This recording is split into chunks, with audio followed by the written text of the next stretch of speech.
तो officially welcome to Indonesia, country number 7। सही से पता नहीं क्या करना है, मैं बस एक रिस्क ले रहा हूँ। ये टिकट आपको अपने पास रखनी है क्योंकि एंटर करते हुए भी आपको स्कैन करनी है और एग्जिट करते हुए स्कैन करनी है। भाई फुल हड़ाउड़ी चल रही है। ऐसा तो मैंने जापान में भी नहीं देखा।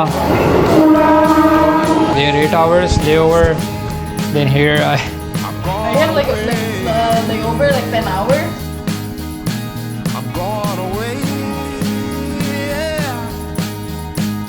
Then the sun gonna shine on a brand new day for me. A brand new दोस्तों welcome back to the channel. उम्मीद करता हूँ आप सब खैर खैरियत से होंगे।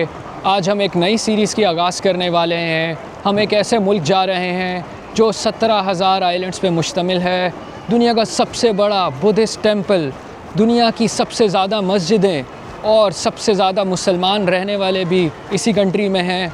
और सिर्फ यही नहीं, दुनिया का सबसे बड़ा individual plant flower, home to Komodo dragons and most active volcanoes. और दुनिया में दूसरे नंबर पे सबसे ज़्यादा जो लैंग्वेजेस बोली जाती हैं वो भी इसी कंट्री में बोली जाती हैं। We are going to Indonesia. दोस्तों फ़िलहाल हूँ मैं वियतनाम के कैपिटल हनोई के airport Noi Bai international.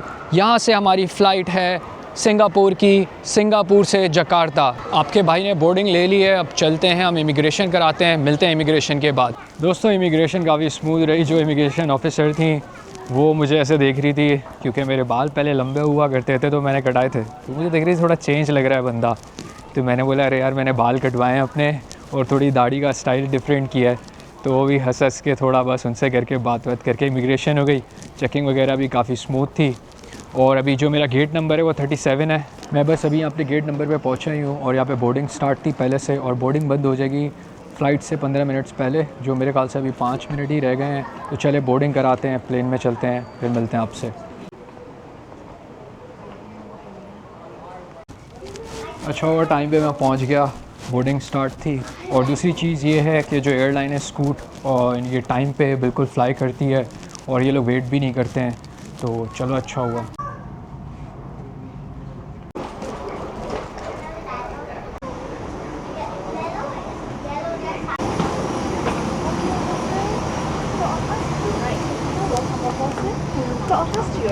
Okay thank you.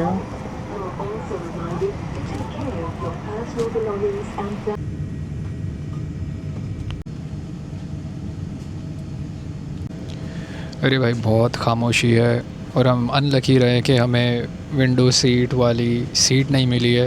ये जो प्लेन है इसमें 9 सीट की एक रो है, अच्छा बड़ा प्लेन है। चले मिलते हैं आपको सिंगापुर के एयरपोर्ट पे।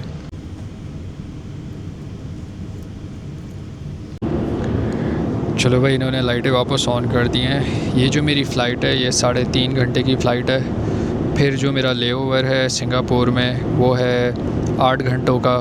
इसी बहाने मैं आपको सिंगापुर का एयरपोर्ट भी दिखा दूंगा। फिर वहाँ से हमारी मेरे ख्याल से कोई 2 घंटे की फ़्लाइट है सिंगापुर से जकार्ता की।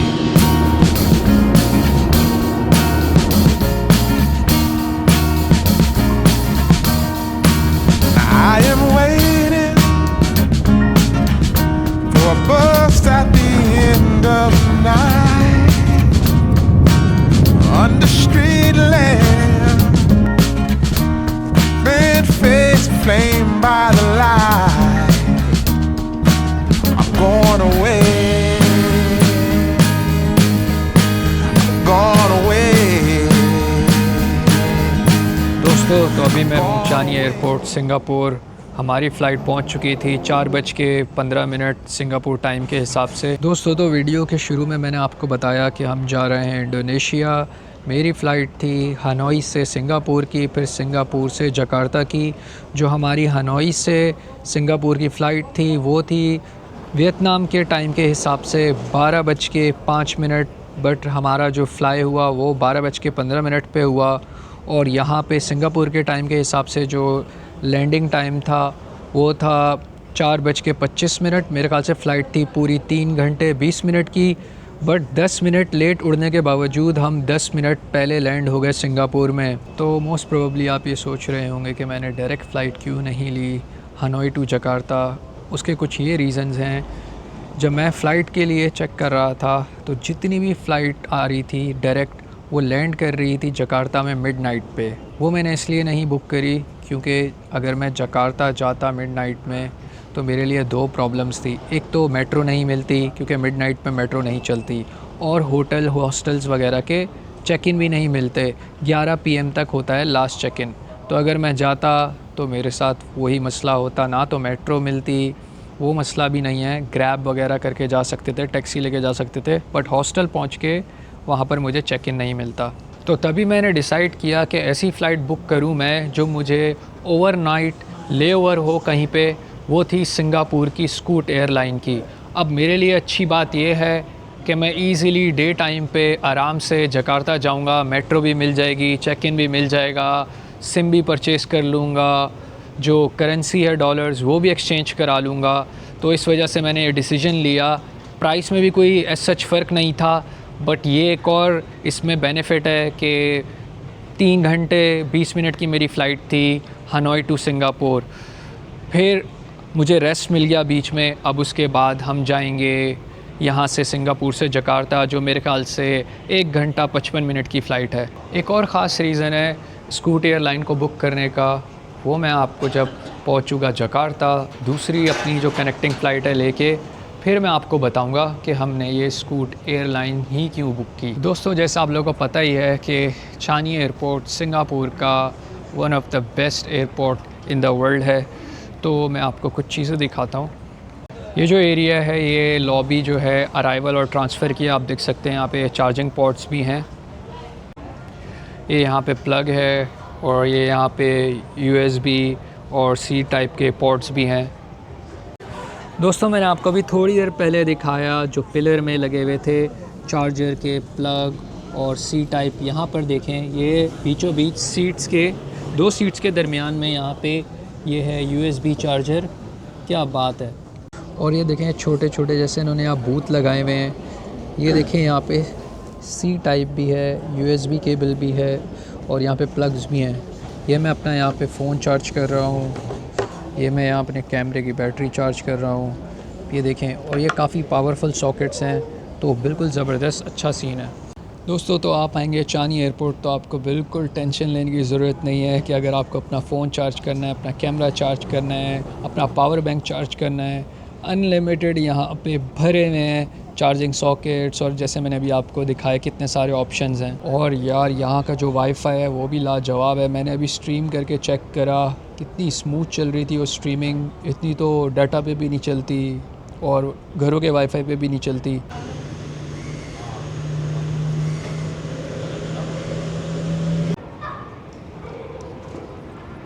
आठ घंटे के लेओवर के बाद आखिरकार हमारी सिंगापुर से जकार्ता की फ़्लाइट का डिपार्चर का टाइम हो गया है।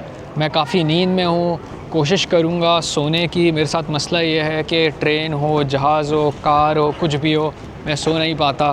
तो चले देखते हैं।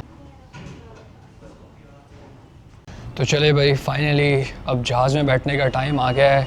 जहाज़ में बैठते हैं, देखते हैं कि ये वाला जहाज़ पहले वाले से बेहतर है या सेम है या ज़रा हल्का है। Must be somewhere. Welcome me into the fold. Blooming flowers, as much as I can hold. I'm gone away. I'm gone away. I'm gone away.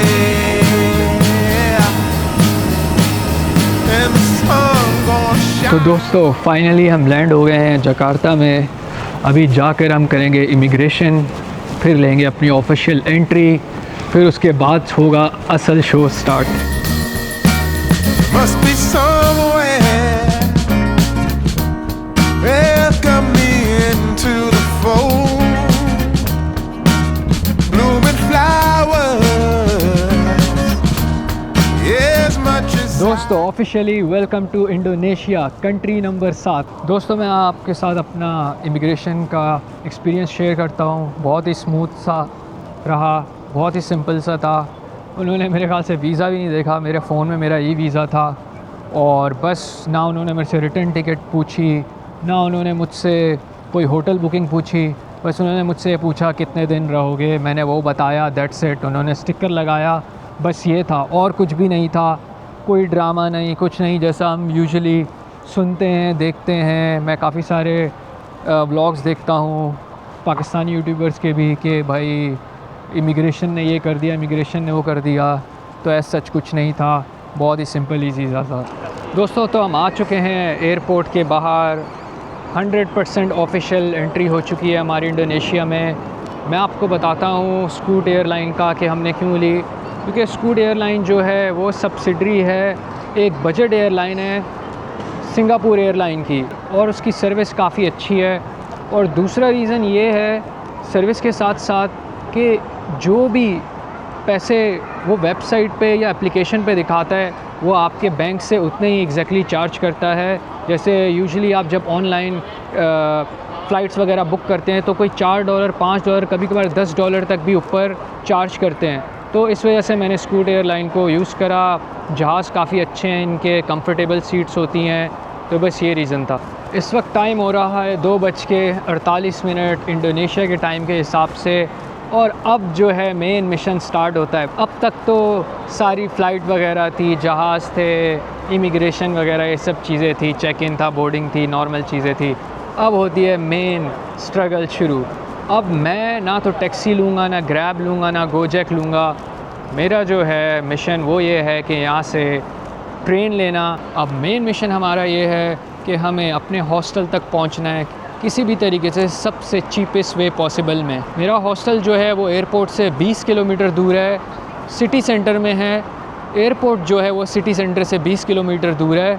तो अब शुरू होगा मेन मिशन। चले भाई, करते हैं स्टार्ट। अब ना ही तो मेरे पास इंडोनेशियन करेंसी है, ना ही मेरे पास इंडोनेशियन सिम है, फिर भी मैं अपनी पूरी कोशिश करूँगा बग़ैर इंडोनेशियन सिम और बग़ैर इंडोनेशियन करेंसी के किसी तरीके से ट्रेन की टिकट बुक करूं।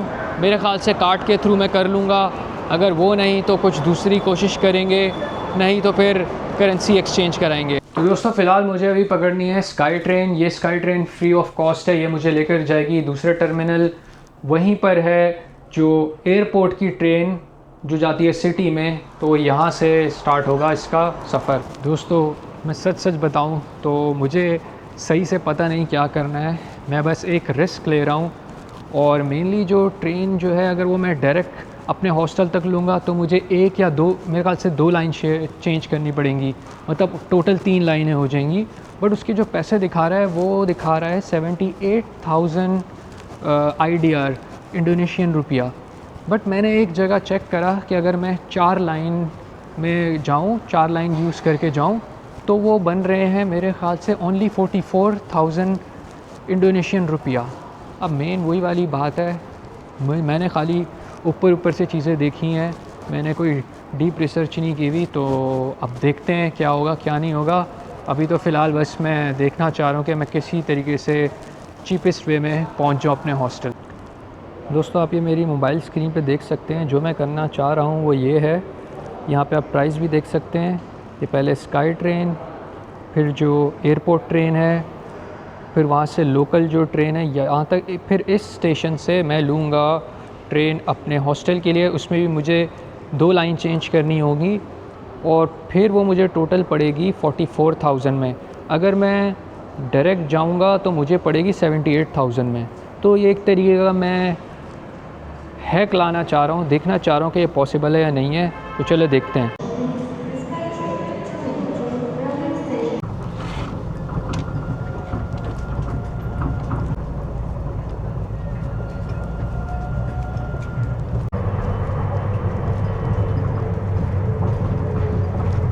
तो जी, ये थी फ्री फंड की स्काई ट्रेन। अब हम आ गए हैं टर्मिनल 3 से टर्मिनल 2 पर।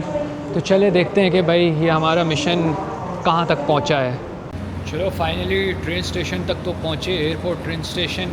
चले अब चलते हैं अंदर, देखते हैं यहाँ क्या करना है हमें। मैंने जो अभी थोड़ा बहुत पढ़ा उसमें ये लिखा हुआ था कि मुझे एक कार्ड परचेज़ करना पड़ेगा, उस कार्ड को टॉप अप करना होगा, फिर उसी के थ्रू वो जो भी मैंने टिकट्स वगैरह जाके जिस स्टेशन पे टैप मारूंगा, जो भी रूट मैंने अपना बनाया है उस हिसाब से चले देखते हैं क्या सीन है। तो दोस्तों ये जो कार्ड आप देख रहे हैं ये हमें पड़ा है 39,000 इंडोनेशियन रुपया का। बट अब ये कार्ड सिर्फ़ और सिर्फ जब आप यहाँ से एयरपोर्ट ट्रेन लेंगे वो आपने पे करनी है, उसकी टिकट आपको मिलेगी। मैं अभी आपको टिकट भी दिखाऊंगा। मैंने जो स्टेशन तक ली है वो मुझे पड़ी है 40,000 इंडोनेशियन रुपया की। ये आप देख सकते हैं कि कुछ इस तरह की टिकट है। इसकी पेमेंट आप सिर्फ़ और सिर्फ अपने डेबिट और क्रेडिट कार्ड से कर सकते हैं, आप कोई कैश नहीं दे सकते। तो आप इसका ख़याल रखना जब भी आप इंडोनेशिया आएँ। ये जो आप ब्लू लाइन देख रहे हैं ये है एयरपोर्ट ट्रेन, इसके मैंने पे करे हैं 40,000। अब उसके बाद ये जो आप ब्राउन लाइन देख रहे हैं, फिर ये ब्लू देख रहे हैं, फिर ये जो रेड देख रहे हैं मेरे हॉस्टल तक, ये जितनी भी जो लाइंस हैं ये मैं पे करूँगा। जो मैंने आपको एक कार्ड दिखाया उसको टैप करके सारे स्टेशंस पे, तो ये टोटल मुझे जो कॉस्ट पड़ेगी 40,000 और जो गूगल पे दिखा रहा है 6,000, तो ये हो गया 46,000। बट अगेन ये कार्ड मैंने लिया है टैप एंड पे है, ये लिया है 39,000 का और इसमें मैंने टॉपअप कराया है 50,000 इंडोनेशियन रुपया का। अब जो ये कार्ड है ये ख़ाली यहीं पे यूज़ नहीं होगा, अब मैं इसको जितने दिन भी यहाँ रहूँगा और बसेस में भी यूज़ कर सकता हूँ।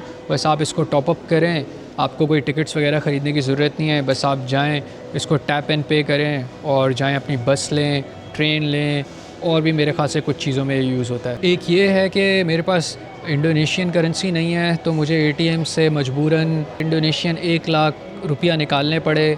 उसी के थ्रू मैंने एक कार्ड लिया और उसमें टॉपअप कराया। अब मुझे ये नहीं पता कि ATM के वीज़ा वालों ने कितने काटे होंगे, यहाँ के बैंक ने कितने काटे होंगे और मेरे बैंक ने कितने काटे होंगे, तो वहाँ पे थोड़ा नुकसान हुआ होगा। बाकी सारी चीज़ें स्मूथ रही हैं। मेरी जो फ़्लाइट लैंड हुई थी वो टर्मिनल 3 पे हुई थी। फिर जो मैंने आपको स्काई ट्रेन दिखाई वो फ्री ऑफ कॉस्ट है, उसके कोई पैसे नहीं हैं। उसके 2 ट्रैक हैं, ट्रैक A ट्रैक B। वो आप स्क्रीन्स वगैरह में उसका स्केजुअल लगा हुआ होता है, उसको देख के आप या वहाँ पे पूछ भी सकते हैं। काफ़ी अच्छे लोग हैं यहाँ पे, काफ़ी हेल्प कर रहे हैं, बता रहे हैं, गाइड कर रहे हैं आपने कैसे क्या करना है। तो आप इन्फॉर्मेशन ले सकते हैं और आप इजीली जो ट्रेन है, फ्री ट्रेन होती है वो स्काई ट्रेन जो मैंने अभी आपको दिखाई, वो पहुँचेगी वो आपको डायरेक्ट यहाँ पे लेकर आएगी। आपको ना टर्मिनल 2 पे उतरना है ना आपको टर्मिनल 1 पे उतरना है। टर्मिनल 2 और टर्मिनल 1 के दरमियान में ये है इसको क्या कहते हैं, ये है एयरपोर्ट ट्रेन का स्टेशन। तो फिर मैं यहाँ आया, मैंने कार्ड ख़रीदा, वो मार्ट साथ में ही था, और फिर जो ये टिकट थी वो भी मैंने परचेज़ करी। जो अब तक का सबसे बड़ा स्टेप था सिटी पहुँचने का वो फ़िलहाल हो चुका है। अब बस ये है कि ट्रेन का वेट करना है, ट्रेन में बैठना है, फिर वो एक स्टेशन पे उतारेगी, फिर उस स्टेशन से हमने एक लाइन स्विच करनी है, फिर एक दूसरी लाइन स्विच करनी है, फिर एक तीसरी लाइन स्विच करनी है, फिर हम जाके पहुँचेंगे अपने hostel best cheapest way possible में। वो मैं आपको बता दूंगा कि कितने पैसे, वो तो इससे तो पता चल जाएगा, बट मुझे मेनली ये देखना है कि जो मैंने अपने ATM से पैसे निकाले हैं उसके मेरे कितने चार्जेस कटे हैं। मैं आपको एक बार फिर बता रहा हूँ, मेरे पास ना ही इंडोनेशियन सिम है, ना ही मेरे पास इंडोनेशियन करेंसी है। वही जो मैंने 1 लाख यहाँ निकाले वो ऑलमोस्ट ख़त्म भी हो गए। तो अब मिशन ये है कि विदाउट इंटरनेट, क्योंकि मैं जो डॉलर चेंज कराऊंगा वो मैं सिटी में कराऊंगा, जो सिम भी ख़रीदूँगा मैं वहीं से ख़रीदूँगा, क्योंकि एयरपोर्ट पे काफ़ी एक्स्ट्रा चार्ज करते हैं। तो अब देखें कैसे होगा, हम कैसे हॉस्टल पहुंचेंगे विदाउट इंटरनेट। मैंने गूगल का ऑफ़लाइन मैप डाउनलोड किया हुआ था बट वो काम नहीं कर रहा, तो मुझे समझ में नहीं आ रहा क्या मसला है। और अभी जिस स्टेशन पे यहाँ मैं बैठा हुआ हूँ यहाँ पे फ्री वाईफाई भी नहीं है, सबके ऊपर पासवर्ड लगा हुआ है और वो सब आई गेस पर्सनल हैं या जो भी यहाँ पे कंपनीज़ वगैरह हैं उनकी हैं। तो चले देखते हैं, आई गेस ट्रेन आ गई है, चले चलते हैं, देखते हैं कैसी ट्रेन है। फास्ट नहीं है, अपनी टाइम पे ही जाएगी, बट ये तो खाली जिस स्टेशन में मैं जा रहा हूँ ये तो कुछ ही मिनट्स दिखा रहा है, कोई 15-20 मिनट। तो चलो देखते हैं।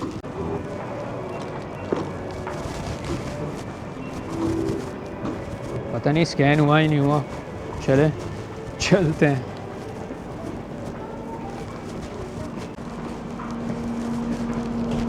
काफ़ी अच्छी है, बड़ी सीट्स हैं, देख सकते हैं आप, और ये है फ्री सीटिंग, कहीं भी बैठ जाएं। चले यहाँ बैठ जाते हैं, देखते हैं कि भाई कैसे नज़ारे देखने को मिलते हैं। बट ये ट्रेन मेरी जो है आप देख सकते हैं ये इस स्टेशन से इस स्टेशन तक जाएगी और मेरे ख्याल से कुछ ही मिनट्स में मैं यहाँ पहुँचूँगा। फिर वहाँ से होगा मेरा मेन सफ़र शुरू, जिस पे मैं वो कार्ड यूज़ करूँगा।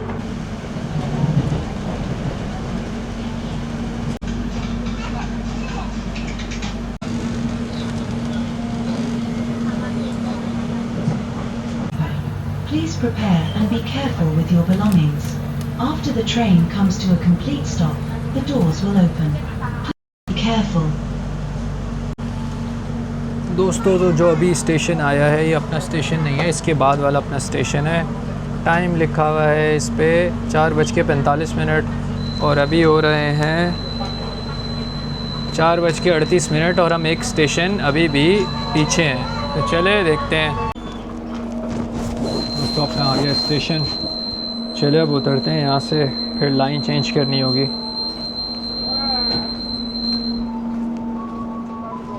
चले हम अपने स्टेशन पे उतर गए हैं, अब यहाँ से देखते हैं क्या सीन है। अगर आप ट्रेन के बारे में पूछना चाह रहे हैं तो मैंने आपको दिखाई ट्रेन की कैसी थी, अच्छी है, कंफर्टेबल है, सीटें काफ़ी बड़ी हैं, लगेज रखने का स्पेस भी काफ़ी था। बाकी वही है अभी कि जो है ये फ़ास्ट नहीं थी, काफ़ी नैरो सा पाथवे है चलने के लिए स्टेशन का, तो ये इस पे ज़रा इनको काम करना चाहिए, या क्या पता इनके पास स्पेस ही नहीं होगा इस वजह से। चले खैर, ये टिकट आपको अपने पास रखनी है क्योंकि एंटर करते हुए भी आपको स्कैन करनी है और एग्ज़िट करते हुए भी स्कैन करनी है, फेंकनी नहीं है, फेंक दी तो आप एग्ज़िट नहीं कर सकते। दोस्तों चलो तो अपना एग्ज़िट भी हो गया ऑफिशियली स्टेशन से।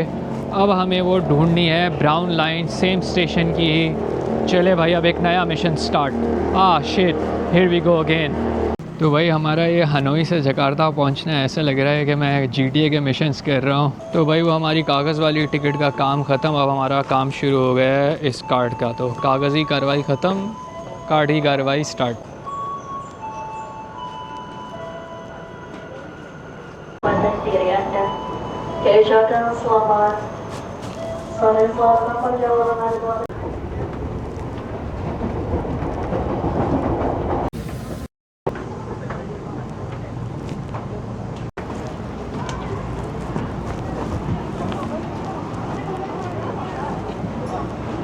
चलो भाई एक और मिशन कंप्लीट हो गया, एक और लाइन कंप्लीट कर ली। अब यहाँ से हमने एक और लाइन पे जाना है, मुझे पता भी नहीं कौन सा है। मेरे स्क्रीनशॉट्स रखे हुए हैं, तो अभी यहाँ किसी को दिखाऊंगा, वो मुझे बताएंगे, फिर मैं उसको फॉलो करके जाऊँगा। चले तो भाई अपनी जो नेक्स्ट लाइन है उसका भी पूछ लिया, वो कह रहे हैं ऊपर जाएँ, ऊपर जाके फिर ब्रिज क्रॉस करके दूसरी साइड पे। तो चलो देखते हैं भाई, काफ़ी रश है ये यहाँ का। इस लाइन ये लास्ट स्टेशन है जो मैंने अभी लास्ट ब्राउन वाला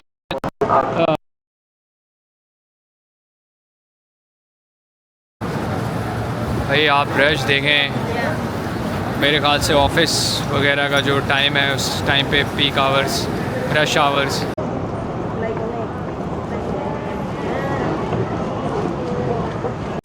भाई फुल हड़ा उड़ी चल रही है, कुछ नहीं आ रहा। ये ऐसा तो मैंने जापान में भी नहीं देखा, इतनी तेज़ी से भागते हुए लोगों को।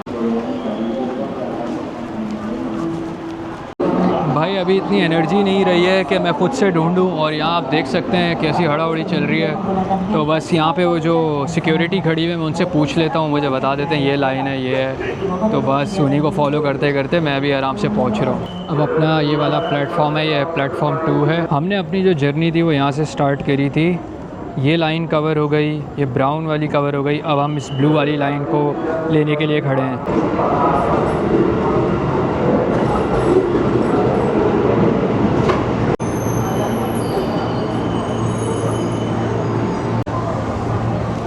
चले भाई एंट्री, यहाँ पे सीट मिल गई, ये तो माजूस है उनके लिए बैठने के लिए।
Okay. Okay. Go.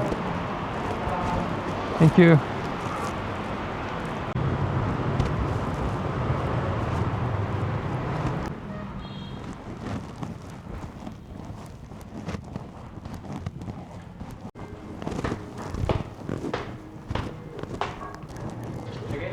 Yes, sir. Yes. I'll show you the email. Wait. I'll give you everything.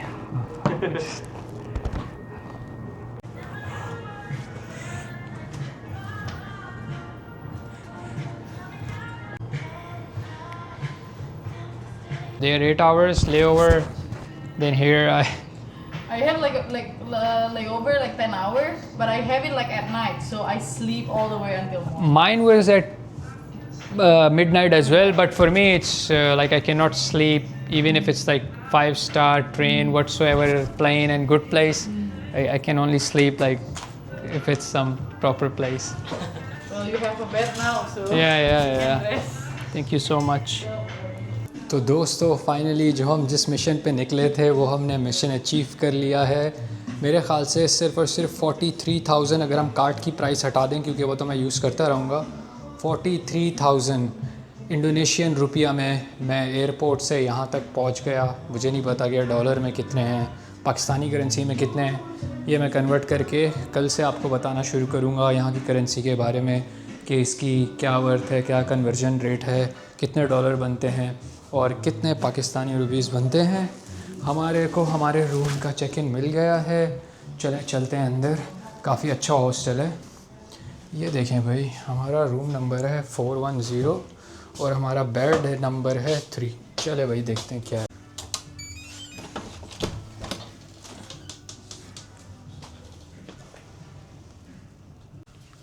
तो दोस्तों कुछ इस तरीके का हमारे हॉस्टल का रूम है। ये आप देख सकते हैं, यहाँ पे 12 बंक बेड्स हैं और मेरा जो बेड है वो ये है। अच्छा खासा स्पेस है इसमें और अंदर जो स्विच वगैरह है वो भी काफ़ी अच्छा है।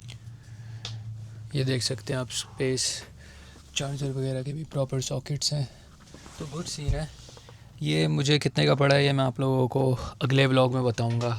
कल हम अपने घर से निकले थे हनोई में 9 बजे रात के, और आज हम समझो फ्रेश वगैरह होके अब जाके रिलैक्स हुए हैं और अभी यहाँ के ऑलमोस्ट 8 बजने वाले हैं रात या शाम के। तो इस तरीके का कुछ हमारा सफ़र रहा हनोई टू जकार्ता का। तो इस इंडोनेशिया की सीरीज़ में हम पूरा जावा और बाली को एक्सप्लोर करने की कोशिश करेंगे। आपसे रिक्वेस्ट है कि चैनल को सपोर्ट करें। तो दोस्तों हम इस अपने हनोई टू जकार्ता के जर्नी वाले व्लॉग को यहीं ख़त्म करते हैं। काइंडली चैनल को सब्सक्राइब करें, वीडियो को शेयर करें, लाइक करें, कमेंट्स कर दें। मिलते हैं आपसे एक नए व्लॉग में, तब तक के लिए अल्लाह हाफ़िज़।